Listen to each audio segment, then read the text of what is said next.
I'm on a journey to get better, and I want to do it with you. And I'm not just focusing on physical health, I'm focusing on everything: emotional wellness, spirituality, finances, relationships, and so much more. Every week, it will be my personal goal to bring us, the world's leading healers, experts, and game changers, to share groundbreaking secrets and tips to getting better in all areas of life. Getting better isn't easy, but it's a whole lot easier when we can do it together. Welcome to Better Together with me, Maria Menounos. Welcome to Better Together with me, Maria Menounos. I love when you make fun of yourself. Hey, everybody. Happy Monday. Hope you guys are having a great one. We have an amazing guest today that I'm so excited. Actually, Trevor ranks number 2 in our all-time downloads. No way. Yeah, so he's hoping this will go up to number 1. Kick off Dr. Joe Dispenza. Then we'll have to get Joe Dispenza back in to get him to kick him off, and so on and so forth. Everything's a healthy competition. Exactly. I stand here in studio, or I sit here in studio with my bold leopard jacket. Thank you, Z Supply, for this little cute thing. It's like a sweater jacket of some sort, but I really love it because it's warm and it's bold. So it's fulfilling my New Year's resolution. As soon as you walked in, I thought that. You've been killing it on the resolution. Or like resolution, word, whatever. The word is the bird. Yeah, but I added now another word, and that's recalibrate. Oh. So let me get to our quote of the day first, because I'm going to forget this. If you realized how powerful your thoughts were, you would never think a negative thought. And that is by Trevor Moawad. When you read his book, you will really, really, really, first of all, learn a ton of applicable tools and lessons, but you will really understand just how deadly negative thoughts are. And so as I think back to our time with Esther Hicks, at the seminar in Los Angeles, her entire thing was about recalibrating. And when you get into that negative space and you're out of alignment and, you're just so tired, like even just that, I kept saying to Kevin, I'm so tired of saying I'm tired. And so all of that is negative, right? Like, yeah, that's a deep one. How do we recalibrate in those moments? So I have bold, and I was like, I'm not waiting another year to throw this word in. I'm throwing it in now. Bold and recalibrate, because we are just a few mental choices away, which Trevor will teach us as well, from getting back in alignment and feeling good. Gabby Bernstein taught us the choose again method. If you have a bad thought, choose again, acknowledge it, and choose again. And it's the same thing like with Esther. And I took so many notes that I'm hopefully going to enjoy on vacation, because I am going to escape. We'll definitely go do probably a full Patreon video, full on recalibration and pairing it with the choose again, because it's like the perfect couple. It really is. It really is. So absolutely. If you aren't a Patreon member, what a great segue to get you over to Patreon, as we're trying to make this show completely ad-free. So I see you all joining, and I'm so grateful. We are also grateful, because we want to be able to do more, and you guys joining will help us to be able to do just that. So if you haven't, you can click on the link in the summary to join our Patreon at whatever level you can.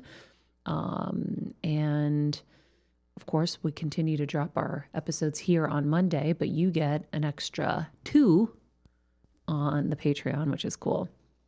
And just everyone, whether you're a Patreon member or not, continue to share the podcast and let us know what your favorite episode is and what topics you want to learn about, because whatever you want to learn about, we probably do too. It's on our list. Yeah. We usually, the way we come up with topics here is I am either helping someone in need, and I'm like, wait, I have a friend who's suicidal right now, and I'm like, Steph, we need to find like a suicide coach, therapist, somebody who's like the best of the best of the best at this, to help pull somebody out of that place. And so we come up with things from need, or looking at something and reading something that inspires us to want to know more about it. So we would love your feedback. And yeah, if you are learning and growing from this, like you show us and share with us in our Facebook group. Join us there. And it's been so amazing to hear how this show is helping you. Help a friend, share it with them so that they can jump on board and benefit from all these great people.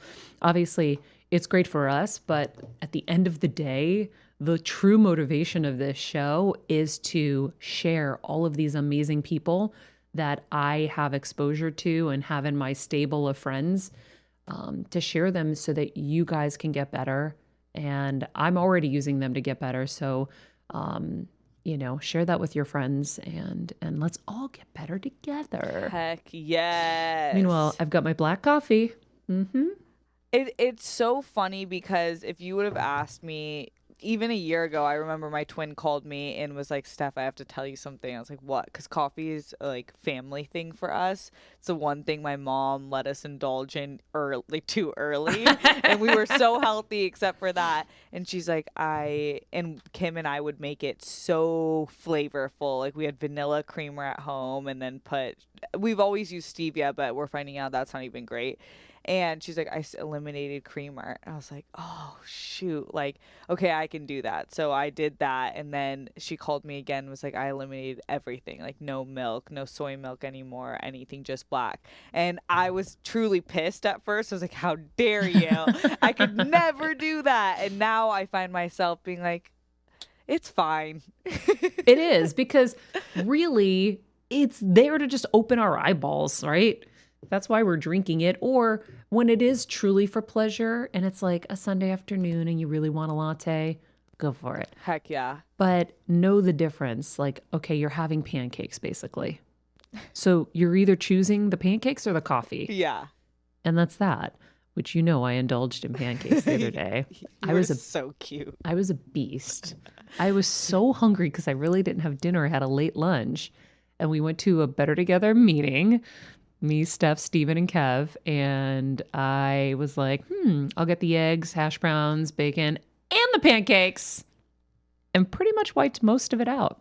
The pancakes were so good. She shared with me, just so you all know. Yeah, but then later I realized I kept digging and then I never shared again. It wasn't my intention to just share that. But at the same time, I didn't know if you wanted more. I was like, oh, she would have asked. But wait, why didn't I just keep giving her more?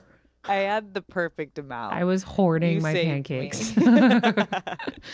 Anyhow, we all have our own moments, but I'm really excited for this chat with Trevor because I came across him at, was it at the Super Bowl last year? Yeah. Yeah, I met him at the Super Bowl last year, and he's a renowned thought leader in mental conditioning for a lot of top athletes like Russell Wilson, who at the time of him writing this book was the highest paid NFL player. I don't know if he still is. He probably is. And I really was fascinated, and maybe I'll get this out now. I really was fascinated by Russell's foreword. I loved it. Right? Very powerful. So he talks about when he first went to, after he was drafted, he met Trevor because they introduced him instantly. And he said, one of the things I really wanted to do is spend a lot of time with you, Trevor, he meant. My mind is one of my best attributes, but I want to enhance it. A kid in college, maybe he probably was, is thinking like this. He said, physically I had all the talent. I put up all the great numbers, but everybody said that at 5'10", I was too small to be a starting quarterback in the NFL. So when I met with teams before the draft, I wanted my mental talent to jump off the page, how I approach the game, how I approach life, how I was able to face adversity and overcome. And then he goes on to talk about how they work together. And, a big part of his mental preparation for the game was, what am I saying to myself? What am I saying to my teammates? What language am I using? How am I impacting myself? How am I impacting others? How am I being my best self every time I step on the field? And he talks about how critical it is to have a mental plan, because anything we go through in life is a new map to a new destination. What's the story we want to tell? How are we going to write that story? And he said, Trevor helps me choose those words. I loved all of that. He goes on to say, I don't believe in failure. I believe in growth moments if we use them correctly. Russell Wilson's my new favorite person. The pair of them is a good duo for sure. I love that forward. Usually I don't even read it, but I was like, this is gonna be good. Let's get into this. Yeah, it was so great. And I woke up last night. I went to bed early, and I woke up somewhere around 2 a.m. with a lot of anxiety over my dad's health and then my mom, because I have my mom and dad on these supplements that I didn't realize a lot of them had green tea extract in. Which we also are going to learn more about. Oh my God. And because my dad's liver enzymes were super elevated, and I was trying to see what could have created that. Well, green tea extract came up, and I thought to myself, I did put him on one of those mind supplements. Maybe, just maybe, that has green tea extract. And I looked and it did. Well, then how about one of the antioxidant ones I had him on had it in there? How about another brain pill that had turmeric and all this amazing stuff in there, had it in there? And I was like, holy shit, I might have OD'd my dad on green tea extract. And my mom's on the same protocol. So when we know better, we get better and we do better. So I was having all these freak attacks in the middle of the night that I'm killing my parents. And so I started thinking about his neutral thinking techniques and focusing on what the next step is, not what happened. And it helped a lot. And squeezing a pillow into my chest. But I really want Trevor to teach us when we're in these states, whether it's anxiety or toxic work environments or whatever it is, and we're dealing with the adversity, what are the tools to get us out? So we can all write it down, put it on your desktop at work, put it in your mirror in your bathroom at home, so that we can make this our mental conditioning, and it's an automatic thing for us. Yeah, I am so excited about that, because I think so much of the day-to-day things that weigh us down are relatable. All of us face, not that in particular with your parents, it's a whole another set of anxiety, but that workplace anxiety, something happens, or even in your personal life, and I want to use my higher level tools, but sometimes you need that just in the game tool that you can just go to that doesn't take that much of higher thinking. It just takes you to normal. Yeah, neutral. Yeah, what I loved is it's what you do, not what you feel, that gets things done, right? If you live in the feeling of I failed or I let someone down or whatever, you're just going to keep spiraling. It's what you do. Okay, here's my action step. Okay, so I did fail, or maybe I didn't do things as good as I could have. What am I going to do about it? That's how things get done, and that's how you win. So I think these are all it's such a great way to just have a few of those tools at your disposal for those moments. And, the choose again method has been something that's been stuck with me since we had Gabby Bernstein on the show. So we'll get some more tools from Trevor, and we're all going to get better after this episode. And his book, It Takes What It Takes, is amazing, and it's such a quick read. I'm getting through books so fast now. That's a whole other mental conditioning. Before, it would take me forever. Now I'm like, oh yeah, 2 hours the night before, done. Yeah, I can get through it I'm not at 2 hours. That probably took me 4 hours. Well, I did a little this morning too. Yeah. I mean, yeah, because you can just start really pulling, there's words that you gravitate towards. I love it. Yeah. I love the book. So I highly recommend it, especially as we, even though it's January technically, right? It's January still. Yep. Almost February. Especially since it's still early in the year, but we are going to get towards graduation soon. It's such a great book for high schoolers, college grads, and just anybody who really needs to know that their negative thinking is impacting them and not the rest of the world. So although the world affects us too. And Trevor's going to teach us about that too. So without further ado, let's talk to Trevor Moawad. Like I said, he is a renowned thought leader in mental conditioning for A-list professional athletes. Sports Illustrated has coined Trevor as the best brain trainer in sports. And he's focused on teaching people who want to be better how to be in a neutral mindset in the moment and learn how to absorb the information immediately around you. Trevor's also the CEO of Limitless Minds, a company he's partnered with Russell Wilson on. And today we're going to talk to him about his book, It Takes What It Takes, as well as how to thrive in a toxic work environment. So let's do it. I think what I found out about when you have health challenges, it was interesting. I was having a conversation with Sierra, and you were deciding, like, what do you tell about yourself? And I love the fact that I've been supportive of great people like Maria Menounos and Russell Wilson and all these different people. And I've enjoyed, you take the front row at certain times in their lives, but you live behind. Mm-hmm.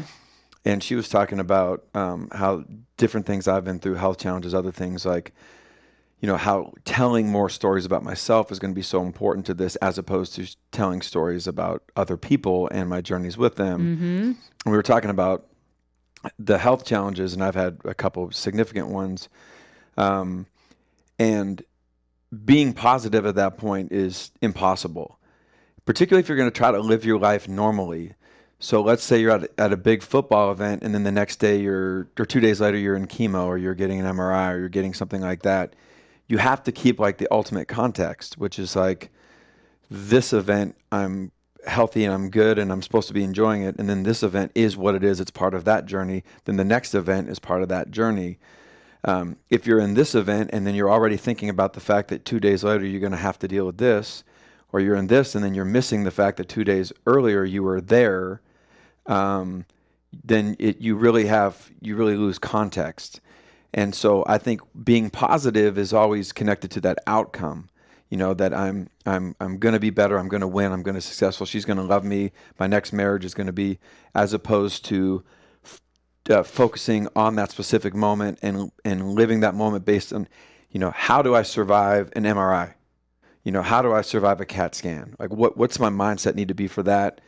And it needs to be totally different than if you're, at a football game, you're at a national championship and you're serving a handful, you've got a players team, you got to do a keynote talk in front of 120 guys, and and it's all about sort of being in the moment. But I only think when you're dealing with real significant challenges in your life, getting to neutral is fair. I think going into an MRI and being positive, I don't see that as probable. But I think neutral, which is, okay, I'm going to get data, I'm going to get information. This is going to help me as part of my journey. If it's not what I want, they're going to have a plan for that. Mm-hmm. If it is good, then they're going to have a plan to keep me moving until that's in the past. And then I think neutral helps you give proper perspective to a great moment, because it makes you live it and enjoy mm-hmm. it. Like New Year's Eve, you have this incredible moment with Gronk and with all these different people. And then, but 2 days later, you're going to be back at your home, and you have a series of different challenges that are A, either part of your family, or B, that you're undertaking because you're choosing to help other people. Mm-hmm. But you can't even compare the experiences, I imagine. Yeah, absolutely. And you can't be positive. It's harder to be positive about this, but neutral is more focusing on, I'm moving them to a better opportunity. So is it also about segmenting things? Yes. Because it sounds like you're segmenting. You're segmenting, but when you segment into the next one, you're not losing track of what just happened. Mm-hmm. So it's not like I'm pretending that didn't happen. Like if I have a health challenge, but I had a football thing, I'm still really grateful for that. But I know it takes a different mindset. The problem is when you're trying to take the same optimistic mindset towards health that you are towards a football game, as you are towards dating, as you are towards, I think they got to be really different. Mm-hmm. Being divorced, it's a totally different, learning how to meet people and face challenges, than I could think of, just how I approached things when I was married. Yeah. So what was Sierra trying to get across to you? Well, I think she was trying to get across, like, neutral thinking helps a lot more than just Russell. Yeah. And that people who are facing health challenges, people who are facing everyday life, that, that help people identify with, who you are as a person and what you've lived and the different challenges you've gone through and experiences and all those things, is every bit as important as the role you play in my husband's life. So, which is sort of a weird superhuman kind of non-normal way to live versus, when you're 18 and you're, diagnosed with a significant illness, and then, how do you navigate that? I was raised with a skill set to handle any type of adversity. That's what I think the best thing about some type of education for people with self-esteem. Self-esteem, we make fun of it, people joke about it, but it fundamentally is the skill set to handle life. The problem is the self-help industry has been more about helping yourself and the people helping themselves as opposed to helping others. I think I've been around this industry my whole life, and I think it's not a very good industry. Wait, so that's an interesting distinction. As my mic cord gets tangled up in my legs, stand by. Self-help has been about helping others and not yourself. Well, I think it's been more about helping yourself. I think about the experts. I think it's more about them helping them or getting people only to focus on themselves as opposed to the help others industry, which is, I think, what I've always wanted to be a part of. So it's showing up for everybody, not just yourself. Mindfulness is geared towards people who want to be self-actualized, and it's really complicated, and I don't even really know what it is. And yet it defines our brand, the power of positive thinking, all the John Gordon books and everything. It defines the industry right now. And to me, I think it's so exclusive. I think it's like if you and I played golf, I think the message needs to be a public golf course. Like I look at it takes what it takes, and I think that message is for a lot more people than going on top of a mountain and meditating. Meditating is an incredibly challenging skill. I've been with players for 8 years, and we've never got to that. Do I believe in meditation? For sure. Do I believe in regulating your breath or imagery? Yes, but it's the most advanced part of the psychological skill set, but it's all we're teaching. And then trying to get people to be positive when they're battling cancer, when they're battling a tumor, when they're battling divorce, when they're battling challenge. That's not what we should be trying to do. So what should we be doing when we're battling cancer or, any of the different health? Because, and we'll get to workplace stuff too. Yeah. Which I think is just below that, right? When you're dealing with adversity at work, because that's your life generally. It's your money making ability, and that jeopardizes your livelihood and stuff. But your health, you're nothing without your health. So how do we tackle health issues? As you know, we've had many in my home, and I definitely know that there's that part where it's super painful, super confusing, and there's a lot of fear.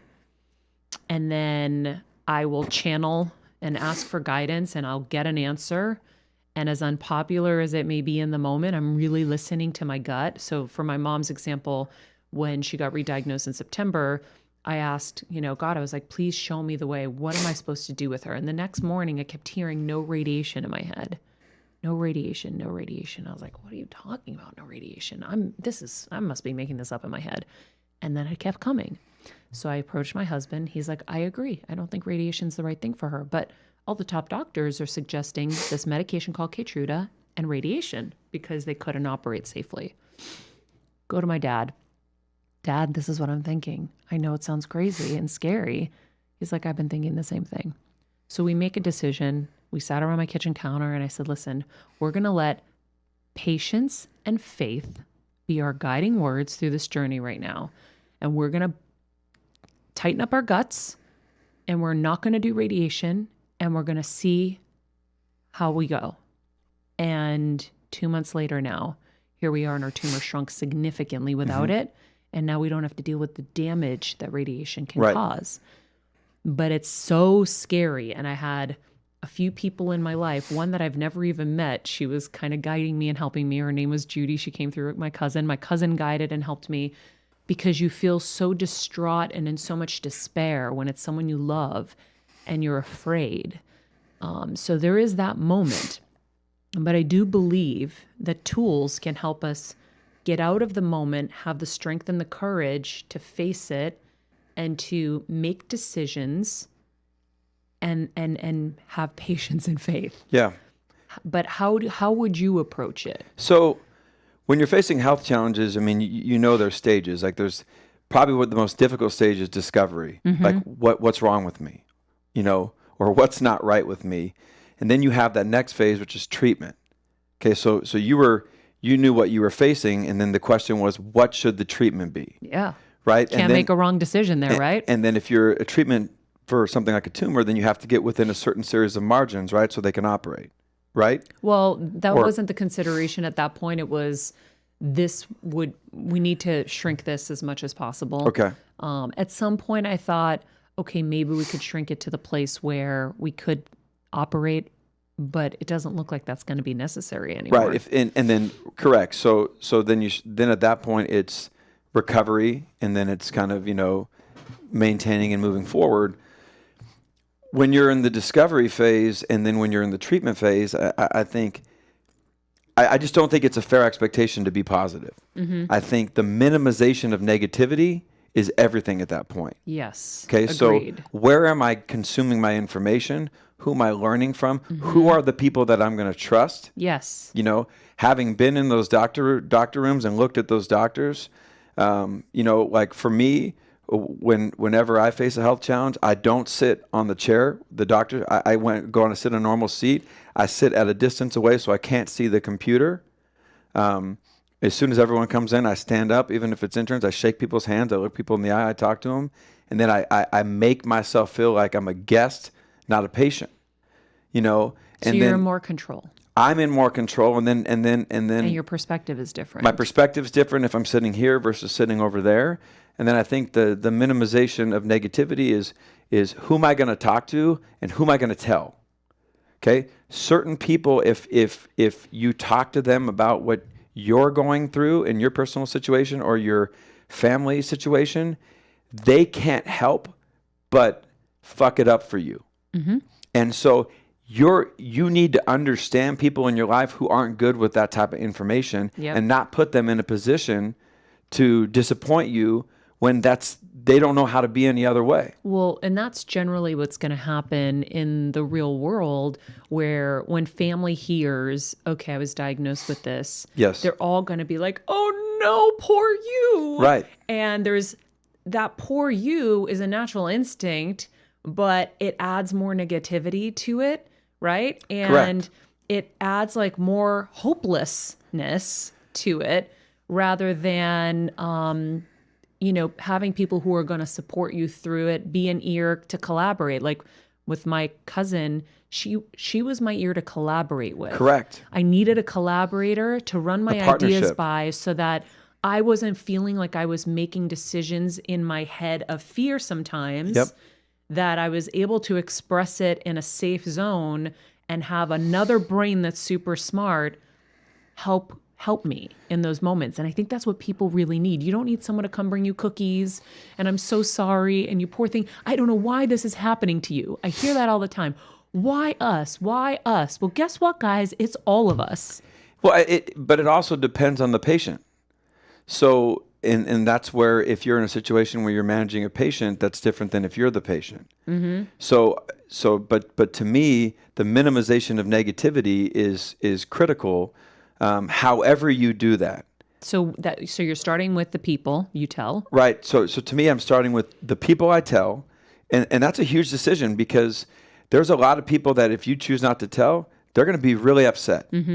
And they're not going to be able to understand that that they're not capable of handling that type of information. Oh, yeah. But you have to protect you, or you have to protect your mom, or you have to protect the people in your family. I think secondly, it's where am I going to consume content? And if you've been in, like, doctors don't lie, and they got to lean towards negative. But you can look them in the eye and you can get a really good understanding. And you also can ask for the minimum amount of information, but the information that you need. So I know people that have gone through these battles with cancer and different types of things that never knew the name of their cancer because they never wanted to look it up. They never wanted to Give it energy. to give it energy. They just knew that they had a tumor in their leg. They didn't need to know it was Ewing sarcoma. Okay. Now, because if you hear Ewing sarcoma and you look it up, it's scary. But there are a lot of people that beat Ewing sarcoma. Yeah. Okay, like my good friend Mark Herzlich, who has an incredible story.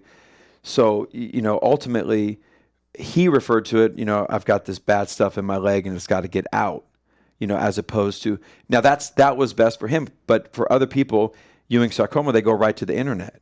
I didn't do that when my mom got diagnosed. Right. I didn't want to know the negative about it. Correct. I just wanted to find the best doctor to operate on her and to create a plan. And that would be, to me, that's a behavior that's not positive, that's not negative, that's a set of behaviors. What do people who navigate tumors, what do they do that handle it well? Regardless of the outcome, how do they handle it well? I want to get behind those behaviors. So the minimization of negativity, the minimization of consumption, the music that we listen to, be very mindful of it. Nobody says you got to go put Hillsong United on repeat, but you want to be really careful what you're watching on TV, what you're consuming. Yeah, you talk about this in the book. Obviously, I knew about this, but you talk about how you did a Test. Yeah, you were the told- guinea pig. Yeah, I just told my former spouse about it. She's like, "Why would you? That's the dumbass thing that you like. Why would you even do that?" Yeah, Because we're still friends. It was definitely 26 days of scary stuff where you quote said, "I was severely fucked up," Yep. and tell everybody what you did and what you learned, because in these health battles and we're all going to go through them, whether it's us or someone we love. It's so important to know that you can feed your mind or you can let the world feed your mind, right? And I learned that at Tony Robbins, and I think that's the basis of your experiment, Right. Right? You can starve your distractions or you can feed them. And so, I was look, like anybody, in your early 40s and you're married 12 years, like, for a variety of reasons, and a lot of them traveling and work and other things, it didn't work. And over a period of time, it was unwinding. And after a part of it, like I was really disappointed because a lot of people are like, well, think about all the people you get to meet. Like, I got married not to meet anybody anymore, So I was like really married. It wasn't like a temporary thing, but it didn't work out. And so I was up in San Francisco, and I was speaking at an event with Ronnie Lott, the football player, and his son Ryan Neese, and it was a venture capital event. And one of my buddies is from the Navy SEAL community. He's ultimately going to be running for president. He's running for senator right now in Austin, Texas. And his name's Floyd. And we were together, and I said, look, I don't have a lot of money, but to give you, but I'll fly you to this event, and we'll be around a lot of people who have money, and I'll make sure I give you a front row seat, and then so maybe they can help you. That's the best I can do for your campaign right now. And so we were kind of talking about everything that was going on, and I identify with that community really well. Most of them are 5'11" dudes that are really good at compartmentalizing, that live a lot of their life on the road, and that special operation community are many of my best friends. So we were talking about it, and he said, well, why don't you feed your distractions right now, and why don't you challenge yourself while you're in this state of adversity where you don't know what's going to happen next, you're getting divorced, you're unwinding it. So I had all this stuff kind of going on, and he said, why don't you go through some of the things that we do, when we deal with hostages, and we put them through this psychogenic warfare, which is this just most intense amount of negativity that you can stomach, but try to live your life and function through it. I believe that language is the most powerful influencer in our life. His contention was that what we consume is equally powerful, and I debated that. So he said, all right, well, put yourself on the field like Russell and test it. So I did about 3.5 hours a day. So for me, I consumed about an hour of Fox News, which to me is torture beyond any type of torture. I didn't say Fox News in the book, but I said news, but it was definitely Fox News. And then I did about an hour of like Megadeth, Anthrax, and just the traditional things. Like if you saw Zero Dark 30, you would see it. But then I did an hour of new country. Sam Hunt, Jake Owen, who is the lady from Keith? I can't think of the lady from the Big Little Lies. Nicole Kidman. Nicole Keith Kidman. Urban. Keith Urban. Yeah. And so I would listen to that. And so I would basically do about 3.5 hours in the morning and anytime I was in my car, and then just live life. So I was still working with all the athletes, still traveling around, still going to Georgia, still going to Florida State, still doing all these different types of things. And I would hike and I would listen to it. I'd be in the car and I would listen to it. And then at home at my house, he said, don't do that. And everything, I got Sirius FM so I could listen to all the elements. And in the morning, I'd be fine because I would exercise. But at night, over a period of time, I started feeling weird. I had like a dinner at Maria Shriver's, and I noticed I'm sitting at the table and we're all hanging out, and I'm like, I feel like I'm weird right now. Like people are looking. I just was off. And then towards the last week, and so we measured it. How many Pandora and music hits? Like how many times was I listening to certain music?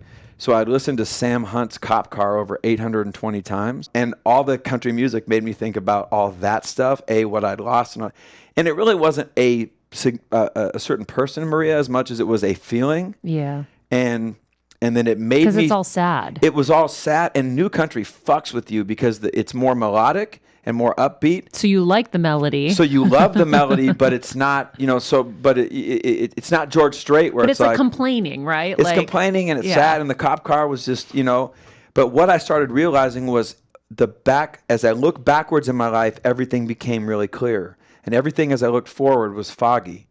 And so they monitored this group of people that was involved. They monitored my text message thread and how it changed over the 28 days. And it was incredible how sad, how introspective, how empathetic, and how lonely my text messages changed. And even people I'm talking about like managers of Major League Baseball teams were like, this is heavy, man, and giving me these answers back. And I leaned out to all my friends in baseball, because baseball dudes, I don't know how to describe them. People who listen to this who know baseball guys, they're typically the best looking guys. They kind of understand women probably the most, but they're also maybe not the best reputations. But I have a lot of friends in there, and I was asking them, like, hey, when you send a text message, you don't hear back in 2 days. What does that mean? Oh, you're and like I didn't know any of that stuff. But then I started getting really sad about that. So all these people could notice something was wrong with me, but it wasn't worse. It was just this totally different version of myself.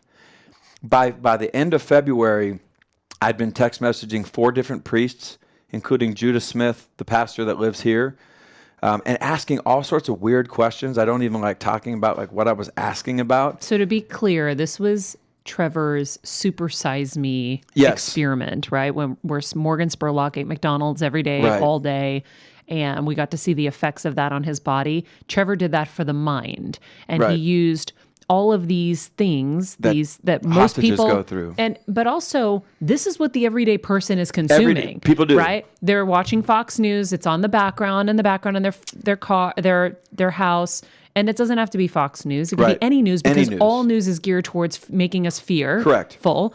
My parents, when they're watching it, guys, stop it. My dad goes, do you really think Tom Brady's going to go to another team? I go, no, Dad, that's just a headline. Yeah. They're just trying to grab you, and they did. They got you. And they sucked you into a conversation that isn't even real. Right? And so, is he too old to play? I mean, this is what they do. So you inundated your system with Fox News, with country sad music, and hard, heavy rock. And all of that took its toll.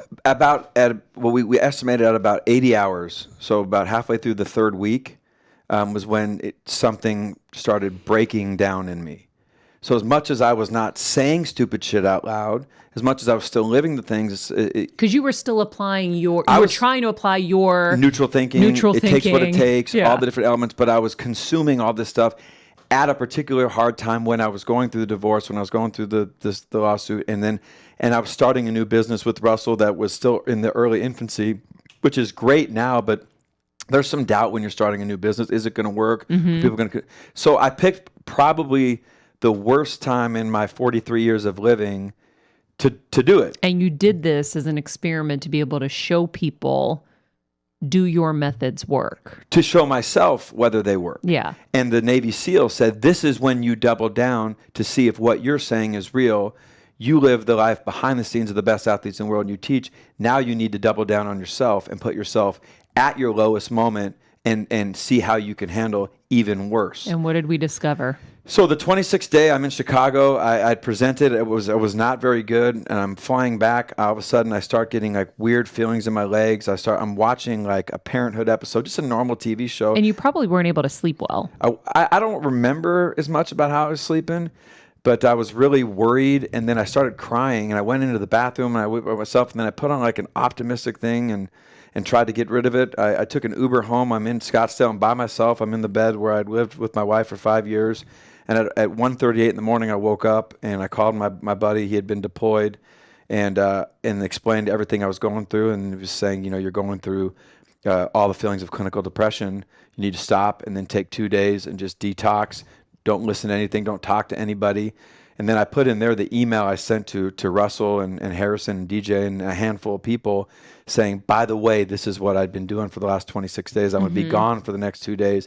And I just detoxified. And really, to be honest, Maria, it probably took me 6 weeks to get back to normal.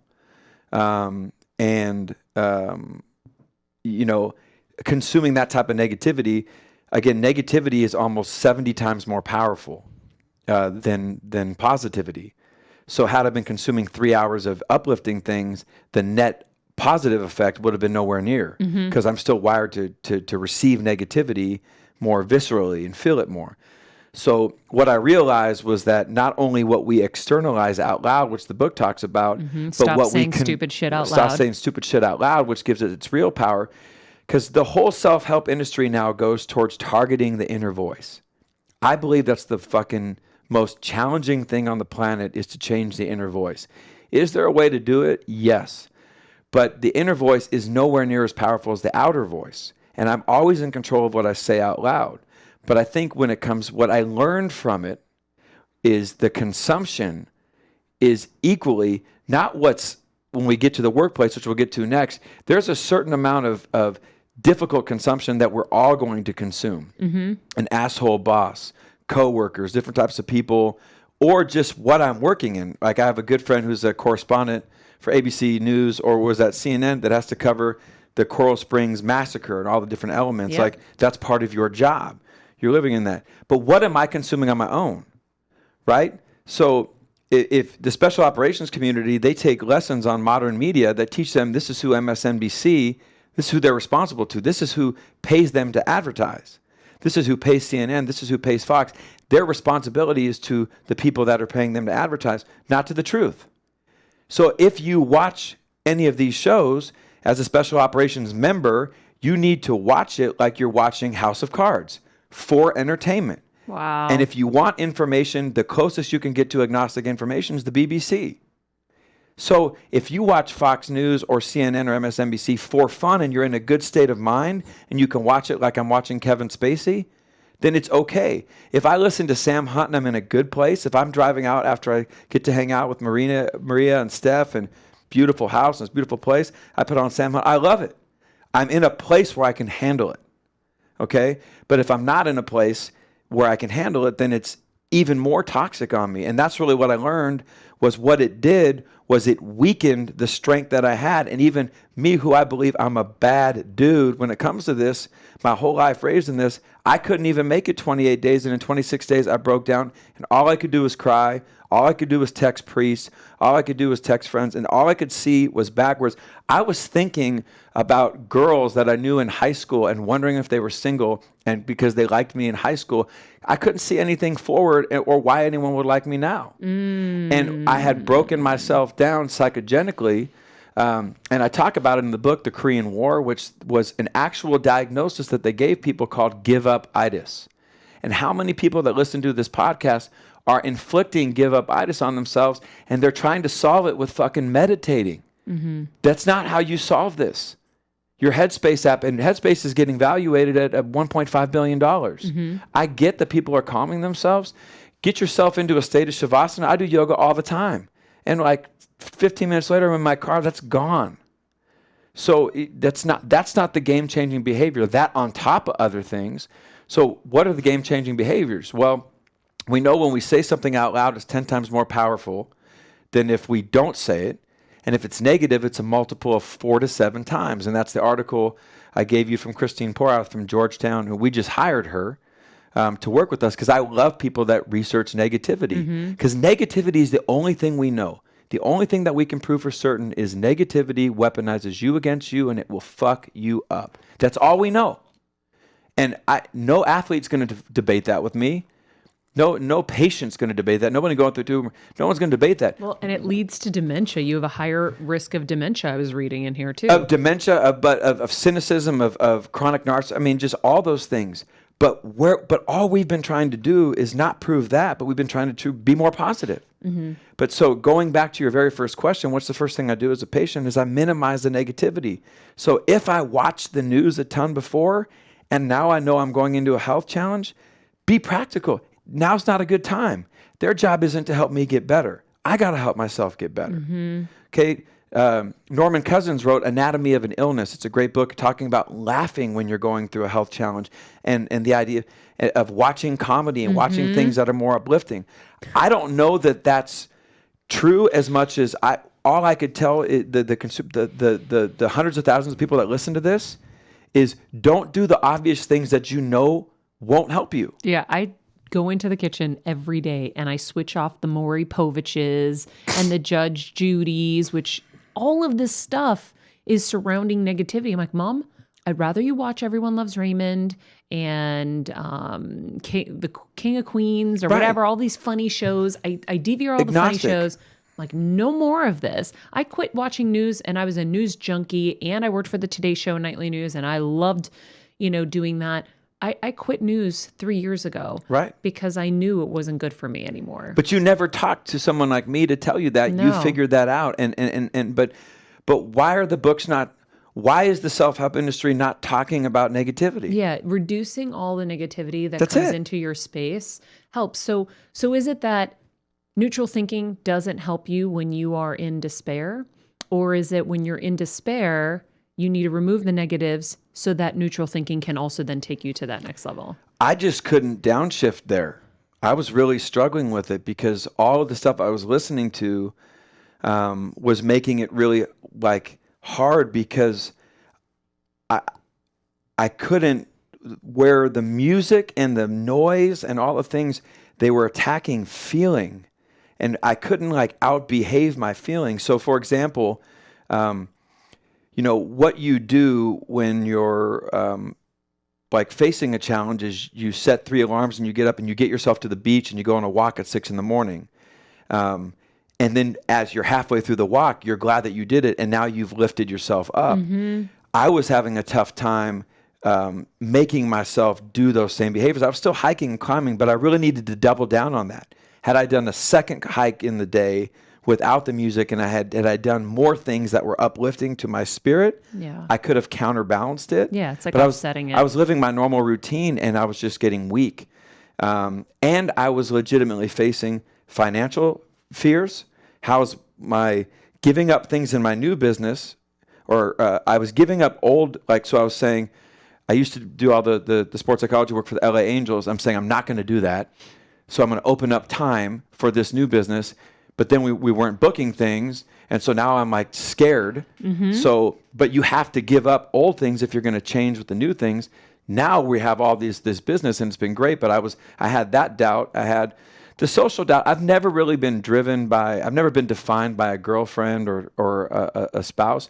But I had made a decision to get married because I wanted to. So now I was making a conscious decision to meet people again, and then sucked at it. And then now that I was more conscious about that, and it's just like anything, you have to learn, and then plus you're dealing with other financial elements. I was weakening myself. What I learned is negativity in any form, the externalization of it, or the internal consumption of it, controlled. So if somebody's saying, hey, well, this asshole is starting to tell me, try working in my environment for 8.5 hours. I did that. I taught in LA Unified School District. I had more than enough time to counterbalance that in the rest of my life. It's when I come back home and I turn on the news for 3 hours, or then I talk to my friend about how much I hate my job for the hour drive back home. Neutral is taking the judgment out. When I'm in LA traffic, I accept LA traffic for what it is as part of living in Los Angeles. Yep. I don't judge it. Yeah, because everybody's always like, I can't believe it. And it's like, wait, are we going to say that every day we live here? Right, we live here, and just like the 11% taxes, just like all the different elements. Yeah, we know this. These are facts. Right, and neutral is the belief, Maria, that if we're not negative, and we know that negative's not good, and positive doesn't feel realistic, we go to a middle ground, which is, well, what should I do next? Mm-hmm. And it's going to be controversial because for our whole lives we've been raised, there's been positive and negative. That's what my dad taught. I was raised positive and negative. I just never really bought into that. But I do believe, I teach a population of athletes that isn't interested, but they buy into the fact that negative doesn't work and that language is important. How much have you heard Russell Wilson talk about language? Yeah. And he's just neutral. We talked about that because I loved his forward. Yeah. But let me throw out for Sure. people who are listening some of my like favorite moments as I was reading, and this morning I started compiling some of like the tidbits that I want to put into I have like this like thoughts folder. Did you like it? Did you like the book? I loved it. Great. Loved it, Trevor. That's awesome. Like it's an A++ That's because awesome. it's such a quick, easy read. Yes. And I could hear you speaking and it was so easy. Yeah. And it made so much sense and I got so much from it. Great. That makes 2020 for me. Thank you. Yeah. And I think also, when you write your first book, it's always scary. Yeah. And I, having been in work on myself and bettering myself mode for so long now, I learned so much in this that I'm going to apply. So I have this like thoughts folder that I keep. Yeah. And so when I need to recalibrate stuff, as we talked about earlier, if I can get my mind to say, oh, I'm in a bad place, I go to that folder and I read through everything, whether it was from the Book of Joy, any tidbits that really help reground me. So I guess I've recalibrated more than I've thought in life, but now I'm really aware of it. So I loved these few moments. So average is a choice. Greatness is a choice. There's no magic, only decisions. Yep. And we end the show every day with make good choices. True. Yes. Because I do believe in choices. Focus on what you are, not what people think you are or should be. Such a big thing for all of us. It's what you do, not what you feel, that gets things done. Yep. React as things unfold. Ask, what do I do? And then the process, which I want you to take us through, of what has happened, what is happening, and what will happen. Because last night I found myself awake at 2 a.m. with anxiety, and pretty good anxiety, where I was like having to like squish a pillow into my chest about my mom and my dad and their various health situations and potential responsibility on my end, because I don't know if you know much about green tea extract. We talked about this earlier. I'll keep it short. But as I put my mom's vitamins together, I realized, I should be making them for my dad. So for the last couple of weeks, my dad's been on these supplements, and a lot of the ones I put in there for him were brain supplements, turmerics and focus and mind and whatever. And we were in the hospital this week for the foot infection he had, and the doctor said he had elevated liver enzymes, really high. And he had just gotten a physical in October. He didn't have that. So I did some research, because I'm always going to Sherlock Holmes, and I saw green tea extract can do it. And I thought to some of the supplements, and I went downstairs into the kitchen right away, and I was like, holy shit. 5 of the 7 that I'm giving him have green tea extract in it. Right, that elevate the enzymes. And so maybe now I'm responsible for this. Right. And then I'm like, well, I also have my mom on this. And then I'm like, right. Oh God. And she's got chemo she's got to get in her system that has to get filtered through her liver, and Keytruda and Avastin and all these pills and medicines. And I'm like, oh my God. My whole goal in life is to keep them alive. Right. And here in this moment, I'm thinking, oh, I could be killing them. Right, which is not true. But... And how negligent have I been to not really read every ingredient on those? I knew they were good for them in general, but maybe I combined too many. And so I went to your tools, because I've been reading the book last night, and I was like, okay, here's what happened. Here's what's happening, and here's what I'm going to do. I'm going to wake up in the morning. I'm going to remove the pills, and the liver will heal. And maybe also, this isn't entirely true. Maybe this isn't what elevated the liver. Right. Maybe it's, the fact that he's drinking moonshine at night. Yeah. And That's a lot more powerful than green tea extract. And so this morning, when I had that revelation at some point, I go, Dad, I'm beating myself up thinking it was the green tea extract, and it could be. But you're also drinking moonshine at night, like 100 proof tequila, and you're mixing them all together.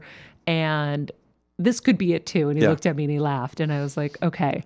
So you helped me through last night. And what I would like is a quick set of tools someone can write down on their mirror in the bathroom. This is my vision. On the mirror in the bathroom and at their office, on their computer, let's say. When you are in that moment of anxiety, or you are in that moment of kind of despair and you're just exhausted and things aren't going your way, you're not feeling well, what are your tools to get them to neutral? Yeah. So, there's kind of a number of different ways to attack it, but I think one of the first things to understand is right now is real. And this is where I think positive thinking, and it's crazy because, my dad was the president of the National Association for Self-Esteem, right? But this is where positive thinking just makes you nervous. So I got to look at that moment right now and say, this is real. Like, this is where I'm at right now. This divorce is real. This situation with my job is real. I just failed a test. This is real. Whatever, this is real. And this is what's happened. And too many times we're afraid to face that, because why don't we want to go to the doctor? We don't want the diagnosis. But a diagnosis happens in two parts. There's a diagnosis, then there's a verdict. Mm-hmm. You don't have to accept the verdict once you get the diagnosis. The verdict can change. There is no verdict. Your percentage is this. That means the percentage.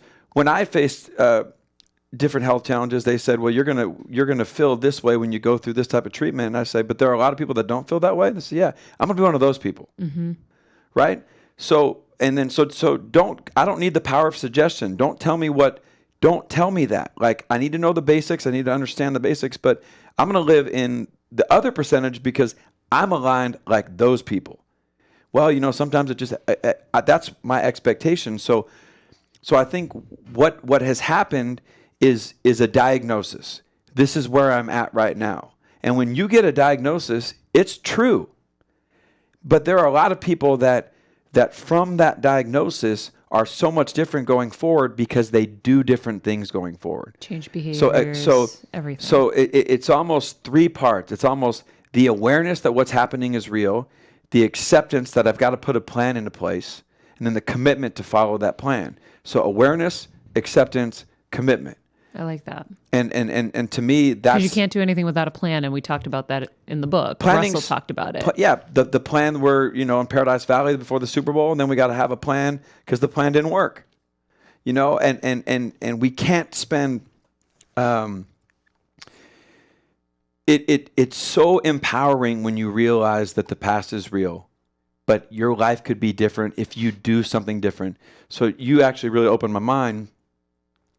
I think behavior's more controllable than feeling, but what was happening to me when I was going through, and I wasn't writing the book yet. In the book, I learned a lot about what I knew, because I didn't know what was in my brain for 43 years. Until you're purging it. Until I'm purging it. Yes. But I have a better understanding of this now, because I think I was more impacted by feelings before than by behavior. And the feelings were so confusing to me because of the music, to me, it was the country music that got me. Mm-hmm. Because of where I was emotionally, the doubt of who was going to partner with me in my life, and was I worth partnering, or should I be playing in traffic by myself for the rest of my life? And all that doubt you naturally go through when you question your identity. And divorce is going to help you question your identity, particularly when you were consciously uncoupled. No matter when you were rejected, let's say. I was right. And my wife was 10 years younger than me, beautiful model, all these different things. And through things, and there was no infidelity. There was none of that. It was just, I did not carry my weight. Well, can I tell you what I thought of in that moment when I was reading it?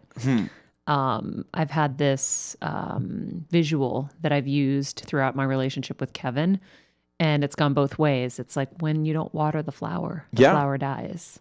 And so if you look at your life like that and you're like, have I watered that flower? I need to go water that flower. Right. And that's, where you were just so busy with everything else. Or I just accepted that this is me, and I didn't think I could be better. And so look, in the long term, it's worked out. I think in the long term, we're both going to be better going forward. But I think in that moment, the of bringing all that toxicity into me, I was so consumed by feelings, I wasn't out behaving my feelings. How do you outbehave your feelings? By doing the things that people do when they feel good. So I can always make myself do something. So for example, Go for a walk. Go for a walk, go for the second place, turn the TV off, put the iPad down, put on different music. So for example, what I started to do was I would put on Louie Louie by the Kingsmen. And when I put on Louie Louie, Bana, go, babe, and I said, oh, we got to go now. My dad would play that all the time, and it had a happy connection to me, whether people like it or not. And I put it on. So I controlled that. I put it on my phone. I put it on YouTube, and I saved it. I could immediately go to that. And then that would change certain things. And then I would say, I'm going to go down. Now I live in Manhattan Beach. So now I'm going to go down. I'm going to go here. I'm going to go. But by doing that, I didn't feel like doing that. But I did it, and then my feelings changed. Yeah, it's like Gabby Bernstein, who was on the show. It's like the choose again method. Like a negative thought comes in, we acknowledge it, we choose a new thought. Or, focus equals feelings. So if you're focusing on the negative, you will feel that. So if you change your energy or you decide to do something that like I used to keep a list as I was kind of growing into these things and creating my new habits. I would make a list of the things that I could access really quickly that would give me happiness. Yeah. Breathing fresh air, seeing, nature, hugging my dog. Right. Whatever it was, I could easily access them. They didn't cost me anything. Yep. And I think that's what you're talking about. And just doing it. Yeah. And literally just behaving my way into feeling a different way. And I'm always in control of that and what I say and what I consume and not trying to beat the feelings. Is there some denial in there though? Well, there might be, but to me, it's like what works. So, for example, if I'm having this emotional feeling or this sense of frustration, and I can get in my car and I go to a place that's going to take me to a different state, it gives me a more fair way to look at that. Good point. And so, to me. And if you feel better, you're going to make better decisions. Yeah, if you feel better, your body's going to get better. I behave my way and change my feeling. But you also got to remember, Maria, I'm coming from the sports world, and we have a finite amount of time. Yeah. So, for example, when you throw that interception or when Russell's down 21-3, that's fucking real. That happened. So what's happening right now is I'm at halftime, and I'm figuring out how are we going to change this? So what they do, they spread the offense out, and they said, we're going to let Russell just fucking play ball and make plays. Like he did last week, where he almost brought them back. But you could tell he was going rogue and doing his own thing. And they were trusting him to do his thing. They were trusting him to do that, but he was playing differently, and so so I'm behaving differently, and I don't have to live in that consumption, but I do have to acknowledge that it happened. Mm-hmm. Now, life doesn't have a scoreboard. So I think what I hope the book does, first of all, I've always told you I have like a 60 IQ. So I'm not going to write a book and that's going to be complicated. And the other thing is athletes don't give a fuck if you went to Harvard. They don't care. The corporate world, people listening to this, oh my God, they went to Harvard. What does that mean? Mm-hmm. How does that help you now? Angela Duckworth, great. You went to Penn and how does that help me right now? Because athletes want it now. So not saying stupid shit helps me out now. Changing my behavior helps me out now. Making not better consuming, choices. Not surrounding. When I was a teacher in LA Unified, there was a table where all the people that sat hated their job. I sat there and said, man, I ain't going to ever sit at that table. I consciously chose to sit at another table. Halfway through my second year, I found myself sitting at the table. I said, I'm out. I can't. They sucked you in. They sucked me in, and I realized that I wanted to sit at that table, and I said, obviously, I can't teach in LA Unified. So I went and got a job across the country in Florida with my one of my buddies playing MLS. And that's where it's funny. I went to this Esther Hicks seminar recently. Yeah. And she was talking about calibration and how you can calibrate to the negative energy in the room, which you eventually did. I did. Or you can calibrate to your own inner being and your own inner source, which is where you're really supposed to be calibrated. Which had lost the battle. And then I realized myself, I knew well enough. I believed what they were saying. Yeah. Why isn't the money going here? Why does my classroom have 45 people, all the different elements? I wasn't going to win. So I made a plan, neutral. I said, I talked to my girlfriend at the time. She lived in La Cañada. I can't stay here in LA Unified. Like, I'm losing. But I still like teaching. Let's find a job in another warm place, South Texas, Arizona, or Florida. And we found a job in Florida in Delray Beach. Cool, let's go. And we went out there, and then it was a totally different experience. Then I realized after my year teaching, when I heard a director of sports psychology at IMG speak, then I was like, that's what I should be teaching. Then I went back to teach U.S. history, and I hated it. And then ultimately, I found my passion. I found my job. And the book talks about when I got to IMG Academy, like that was my pro sports. But I believe, this is it, I believe that regardless of my work environment, I control what I consume when I'm on my time. Okay? And if you're a parent, you might debate, well, when is my time? You still have time when you're a parent.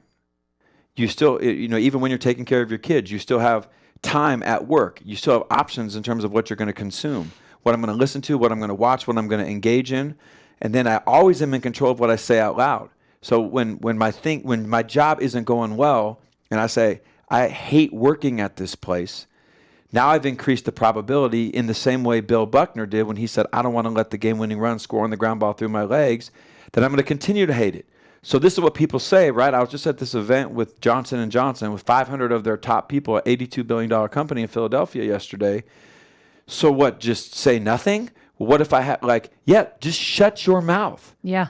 Wait, didn't we do an episode where I said this? Yeah. Steph. Yeah, I think so. Just shut it. I was like, just shut the F up. Just shut it because there's no data. After the holidays, I was home and what was it about? I can't remember. I'm going to find it. Oh my God. I was saying the same thing. It was just, and I think it was just being around so much negativity back east, because I do believe that it's really hard for people with the weather elements, and no question. There's so much, everyone's so like, oh, I hope so. And well, we'll see. And they're just so negative. I'm like, but there was a reason I was saying, shut the F up.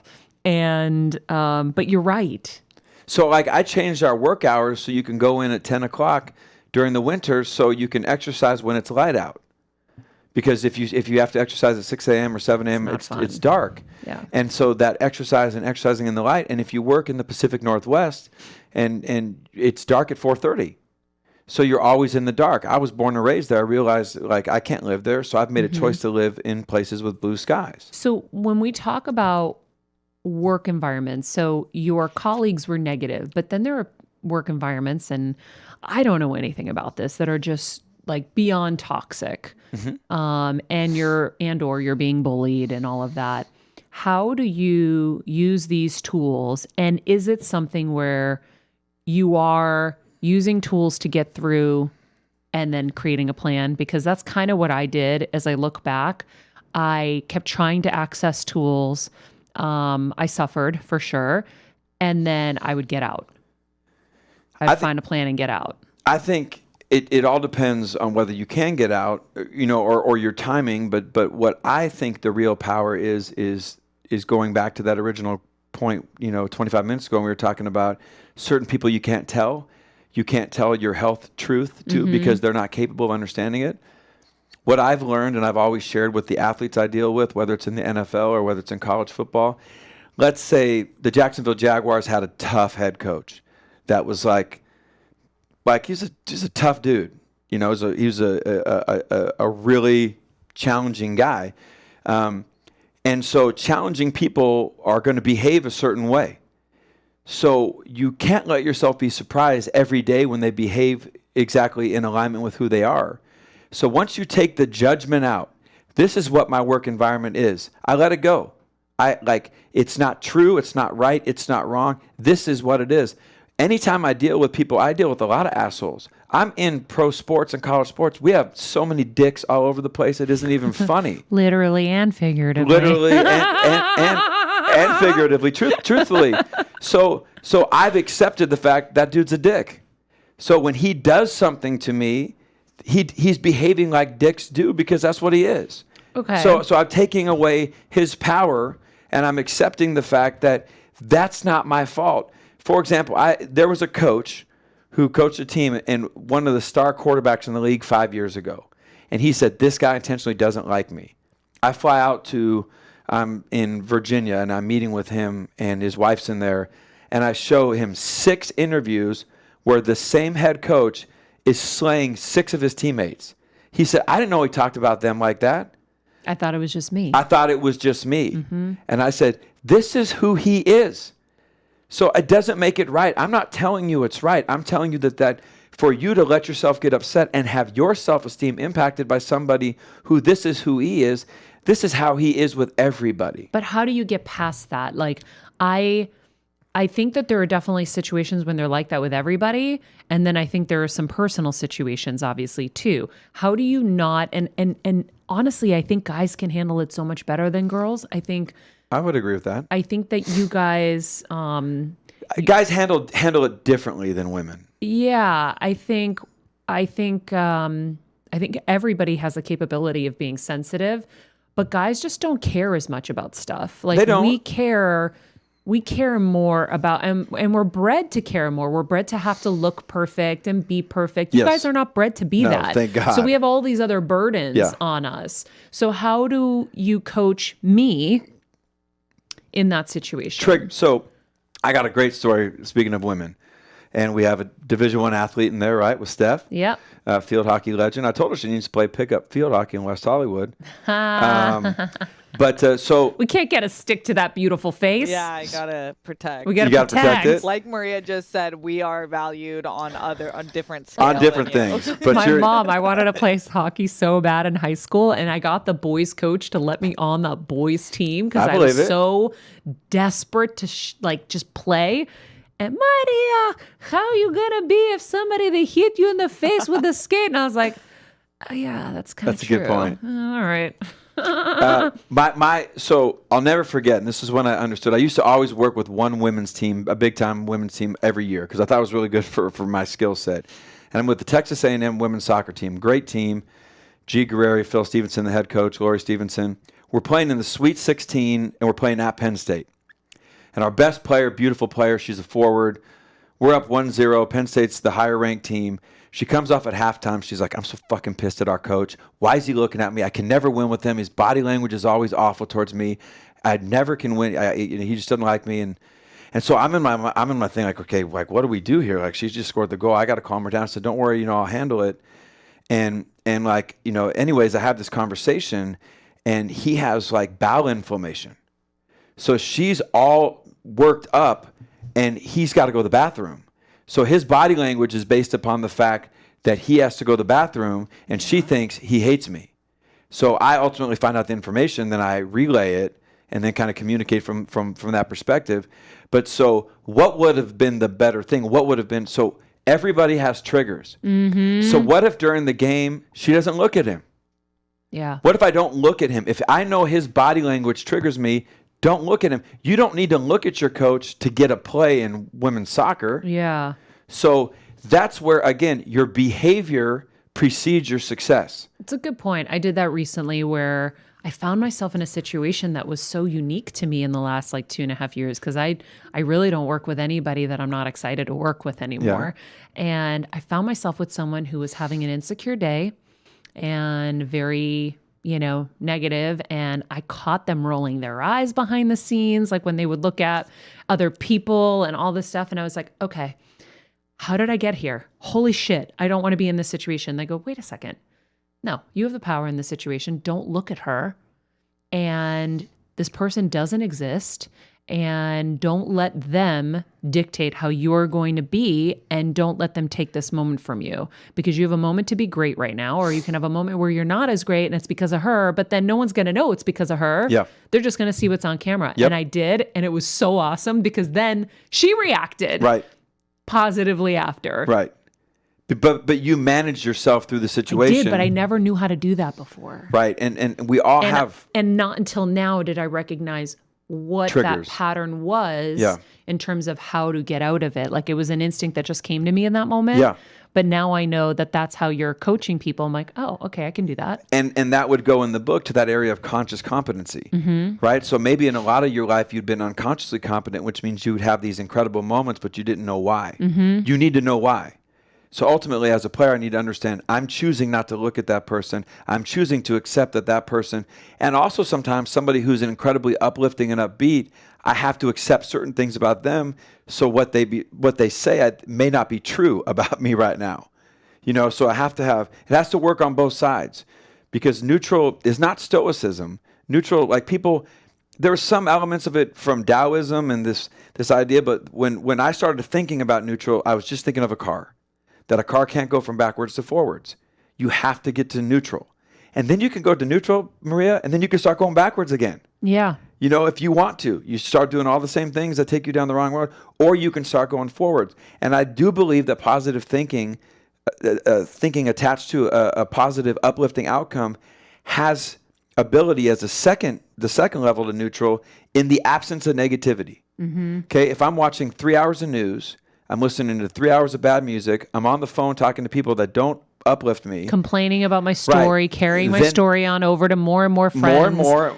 And then, like, can you believe this happened to me right. today? This is what I tell my friends. I'm like, stop calling all of your friends, telling them about your shit. Or women with their mothers. Yeah. And so, but then I try to go to my affirmations at night, or I go to my Headspace app, or I go to, like, what's the fucking point? Yeah. So what I'm saying is, if you learn how to minimize negativity and you never were positive, that never crossed your mind, you would help yourself infinitely more than if you tried to be positive while you were still doing all the negative things. And what's the efficacy?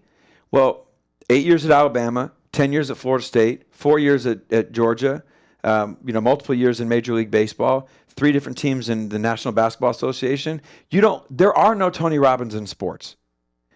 Jobs like mine don't exist. Or being relevant. I'm with Russell the day he's playing Green Bay. I have a role. A lot of other people have a role, but for an hour and a half, I had a role. I'm in that room. He's one of the most important figures in our country, in the sports world, in that moment. And I've earned my way into that moment by having a role. And so I believe the book, and ultimately what we're talking about, is based on practical things, because I've had an audience of people the exact opposite of Maria Menounos.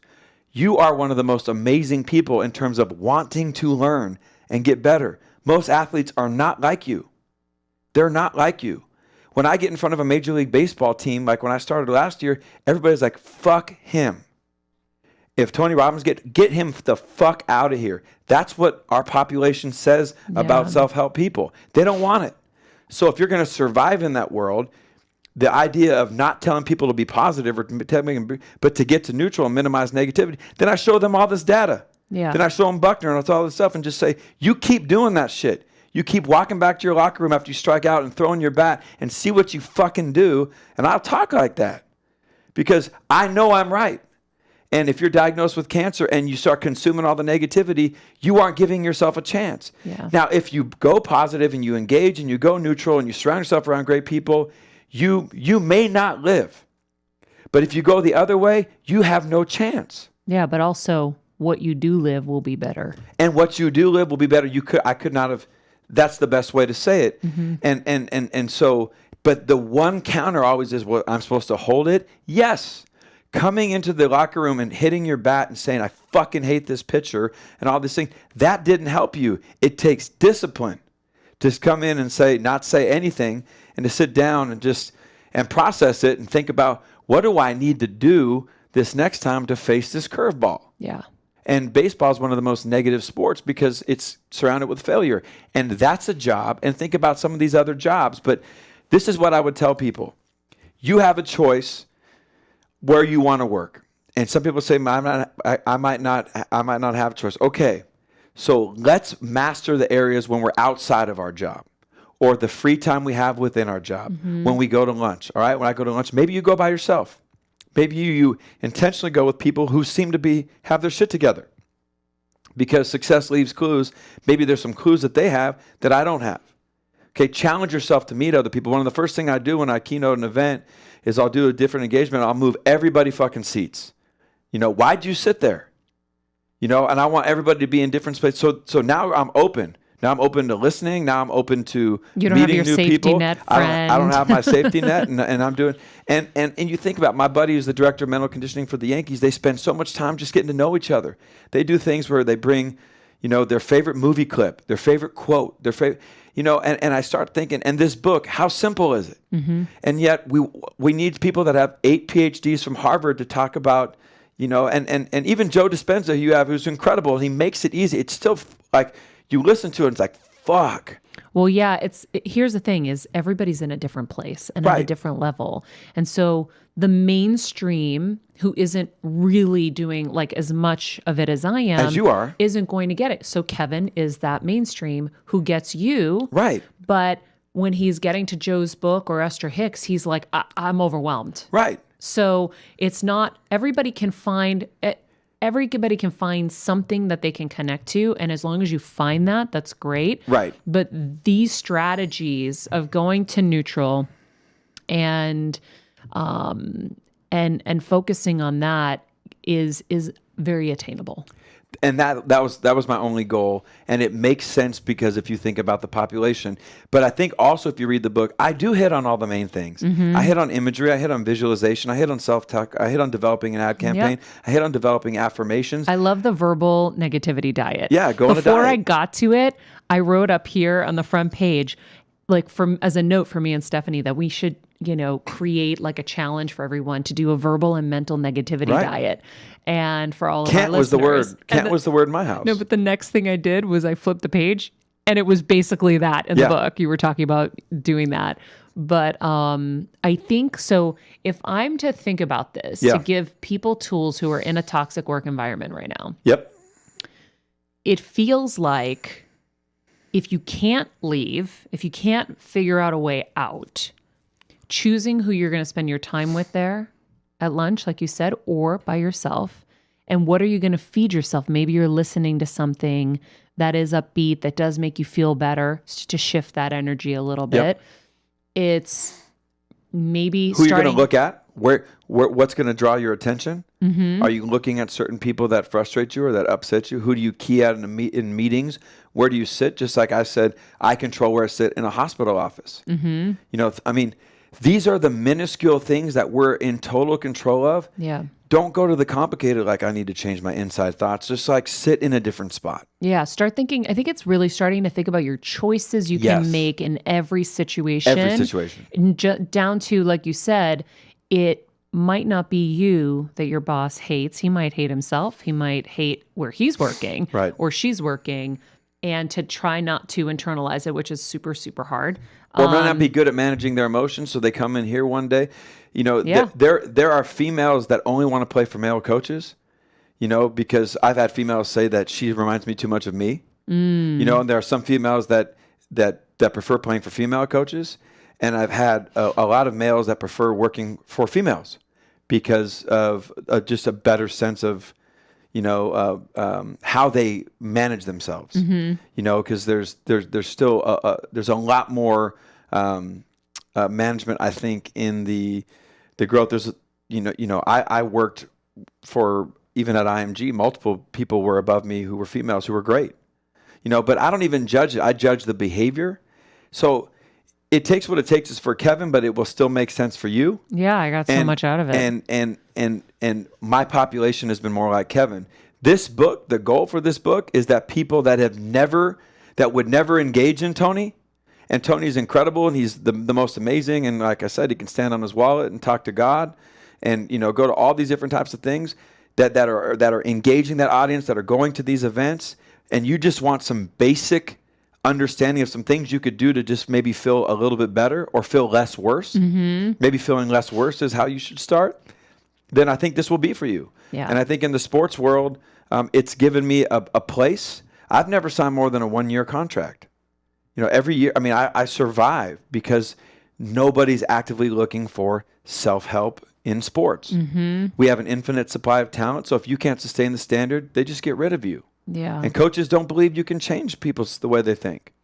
Well, you know what was interesting? You were saying something a minute ago about maybe feeling less worse, or as we talk about removing some of the negativity so the other stuff can be more balanced. It's more buoyant. It's no different than a diet, right? Yes. So, and you talked about this too, is like if I say I'm on a diet, and which when I wrote the Every Girl's Guide to Diet and Fitness, and my biggest thing was I never said I was on a diet, so then I never was set up to fail, right? This was another mental thing for me that I created where I was like, okay, if I tell people I'm on a diet and I go out to dinner and I want to give in to my craving for that piece of bread, I'm going to feel like a loser and a failure. So I'm never going to say I'm on a diet. I'm just going to start making better choices. And then those better choices will lead to my goal. And it did. It took a year and patience. And I just started making small changes, removing half of the top of the bagel sandwich. And then when that got easy, I removed the whole top half of the bagel sandwich. Then I realized, well, do I even need the bagel sandwich? Maybe I can eat something a little healthier. Right. And so I made substitutions. In alignment with your vision. Yeah. And so the same thing, like, so if I was on a diet and every morning I ate pancakes, but I still went to the gym.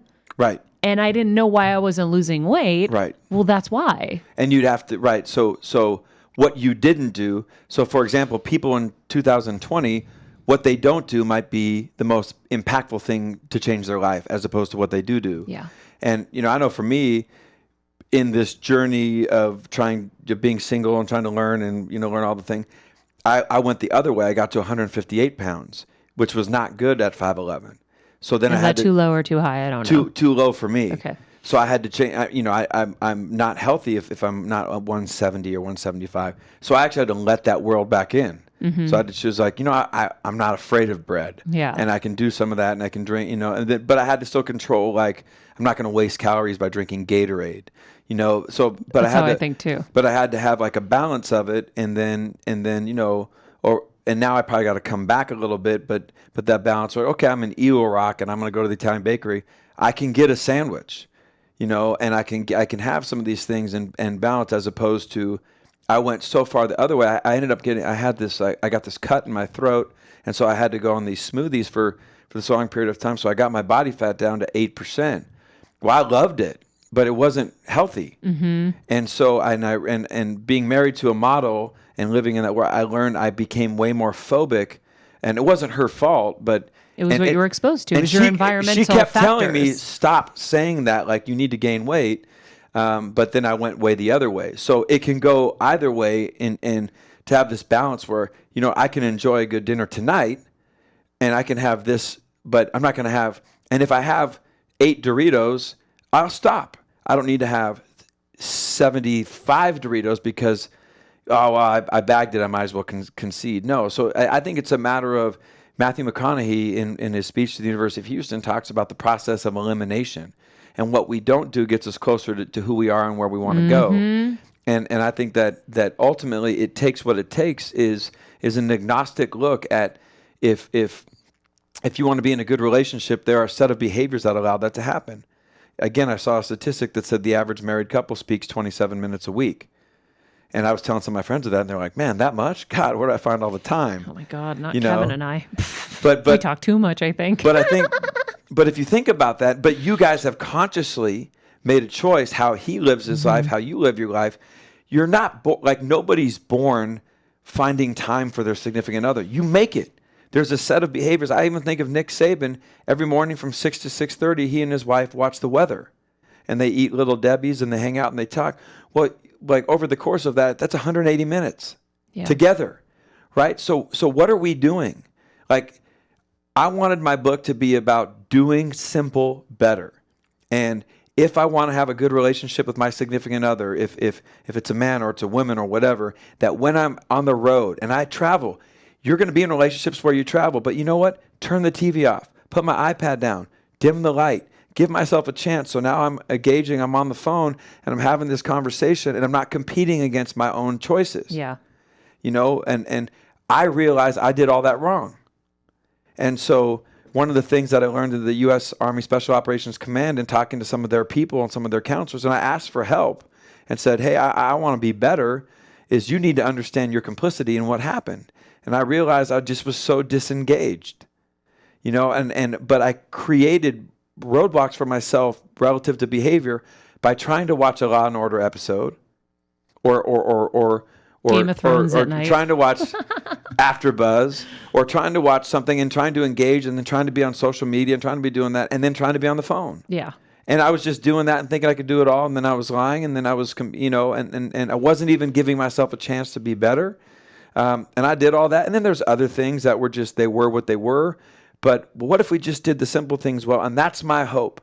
I think the industry, if I'm not Maria Menounos, or Stephanie Schwab or Kevin or somebody that's looking for self-actualized. You are a badass that your journey is great to greater. That's your journey. You're looking to get greater. You are the easiest type of people to help because you are looking for that. But if I'm not that, how do we help them? Yeah. How do we help everybody? And that's where I think it takes what it takes as a public golf course. You still got to go to the course. Still got to show up, but it's $8. You go to Augusta National, good luck. And that's what I think a lot of this stuff is. Like, I spend this time trying to meditate. Like, I can do it at the end of Judah Smith's church, the Saving Theater, on Wednesdays. I can do it if I go to Friday Mass. I can do it if I go to Sunday Mass. When everybody leaves and I stay in there, I can do it. Yep. If I go down to the beach, I can do it. I get myself the place at the end of yoga. Maybe I can do it if I'm not thinking about the 11 people next to me. Now that I'm in Southern California, because they look a lot different in a good way. My mind's like racing all the different types of things. That can't be our industry. Our industry cannot be fucking breathing. Because I've never talked about breathing in 18 years with an athlete ever. Never. And Sports Illustrated says I'm the best in sports. I don't necessarily believe them, but obviously I've done something right. And yet our whole world, radical candor and everything is mindfulness. How is this possible? And when I talked to the venture capital community, and I did it at the end of January last year, I'm going to do it again this year. And then they're like, that seems so much more accomplishable the way you're doing it than having to go into these quiet, mindful rooms and breathing. The best would be do both. Exactly. Well, because there's a place for it. Because there's a place for both. I do know that when I am revving hot, the best thing for me to do is to remove myself and to take a few minutes to just shut down and let my brain have a break, because our brain is just another organ. Right. Or like imagine a muscle, right? If I'm doing curls for 15 hours a day, I mean, that's not possible. It's too much. The brain is the same thing. So that's where mindfulness and meditation is so useful. And regulating. And you know, when you regulate your breath, more oxygen gets to every part of your body. You can make better decisions. It's all important. I agree with it all. But that's not the sole solution. No, but it shouldn't be. It shouldn't be the introduction of our industry. It should not be introduction to thinking, mindfulness. No. So you put me against but it has its place in the same way AP chemistry has its place after you've taken chemistry. Yeah. And that's interesting. And I believe, and well, what's your qualifications to say that? Where'd you go to school? Well, first of all, I went to a really good school. I went to a really good graduate school. But since 4 years old, I've been doing affirmations, listening to cybernetic waves, been doing all this different types of things. And my brother really struggled with it. And like, I know. So I dare anybody to challenge me. I was raised by a self-help human guinea pig guru. So I understand it. I've listened to all these tapes. I understand it. And I've advanced athletes to affirmations. I've been with the U.S. national team, and we've been on the beach, and we've had the national anthem playing, and everybody's down. We did progressive muscle relaxation, and we're focused on our breathing. I'm playing the national anthem. I'm putting them in the stadium in Trinidad and Tobago. I believe in all that. We didn't start with that. Yeah. That's year 2 going to the World Cup. Yeah, you need your beginner class to get to your advanced. So where is that? Yeah, well, we have it now. We have it now. It takes what it takes. But do you know what I'm saying? Mm-hmm. That's my mind, because I want everybody to get to your point. Yeah. To where they have this insatiable appetite to get better, and yet they try a couple of these things and they give up. I tried positive for 3 days. So where are you going there? You're going down there. You know that doesn't work. So maybe try this middle ground. Mm-hmm. Maybe try just going to neutral, and then if you want to go backwards, you go backwards. Maybe you start thinking about going forwards, because, and I am an incredibly positive person. And I feel blessed that somehow my dad regulated me. But I'll tell you what, when the adversity hit in my life, it wasn't, my dad could care less. He's up in heaven right now. When adversities hit me, he can look down and say, you're going to get through it. And that's where self-esteem based skills, all the different guests that you have on Better Together with Maria Menounos, every one of these are giving you tools that give you an opportunity, like lottery tickets. The more lottery tickets I have, the more chance I have I can win. Yeah. I can still win with 3 tickets. Some of these people win and they succeed and they don't have any tools.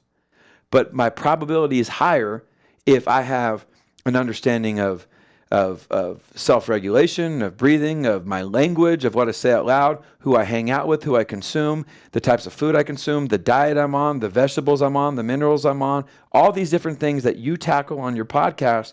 Those are all different tickets that I'm getting to give myself a better chance at a more fulfilled life. I love it. Trevor Moawad. It takes what it takes. It takes what it takes. You can get the book where? So the book is on Amazon, Audible. It's Books A Million, kind of any place that you can consume a book. It comes out February 4th. It's HarperCollins. My editor, Shannon Welch, the book she did before mine was Shoe Dog. So I think going from Phil Knight to me had to be a trip. Phil Knight, the founder of Nike. So she was awesome. And Harper One is the imprint that did mine. They're based up in San Francisco. Next week, I'll be more on the podcast network doing some more things. But my favorite place to go, I made the top 10 last year. I'm going to try to make the top 1 this year. Yes. Or the top 5 is Maria Menounos and her handsome boo, Kevin, who I don't get to see today. Where's your handsome boo? I don't think he's here. We'll have to look. No, that's a bummer. I got to get. He might be back. You never know. I got to get some coffee with him. If you haven't seen Maria's husband, he's a very handsome boo, representing the 617 area code with a lot of pride. So they are a good couple. They're a lethal weapon too. So, but my thing to you, Maria, what's awesome is watching you with millions of people on New Year's Eve. You live what you teach. And that's what I think we need more people that are trying. I wanted my book, and it was a battle in the beginning. I'm like, there are a lot of books, you read the book and you think that guy's a Navy SEAL.